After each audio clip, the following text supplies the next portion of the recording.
तर खासदारांसाठी उद्धव ठाकरेंनी 94 सभा घेतल्याचं राऊत यांनी म्हटलेलं आहे. ओमराजेंच्या मतदारसंघात ठाकरे 3 दिवस होते असंही संजय राऊतांनी म्हटलंय. वाकचौरेंसाठी उद्धव ठाकरे यांनी जिल्हा पिंजून काढला होता. मोदी शहा त्यांच्या नेत्यांना रोज भेटतात का असा सवालही संजय राऊत यांनी टू द पॉइंट मधून केलेला आहे.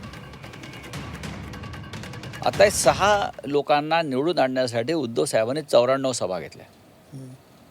ओमराजेच्या मतदारसंघात 3 दिवस ते राहिले होते. मी त्यांच्याबरोबर होतो, मला माहिती आहे म्हणून सांगतो.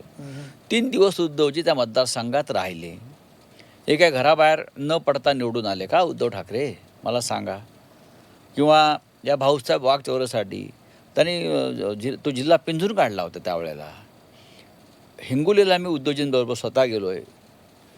या अष्टीकरांच्या प्रचारासाठी अनेकदा गेलो आम्ही. आता हे सगळं निवडून आल्यावर तुम्हाला लोकसभाचे सदस्य म्हणून निवडून आणलं, तुमचं काम आहे. भेटत नाही म्हणजे काय काय आहे हे अत्यंत चुकीचं आहे. मोदी का रोज भेटतो का? मोदी रोज भेटतात का? अमित शहाना रोज भेटतात का? बाहेर चपराशासारखे उभे असतात ते जाऊन तिथे. मी स्वतः पाहतो ना, दिल्लीत मी असतो. कधी भेटतात मला सांगा.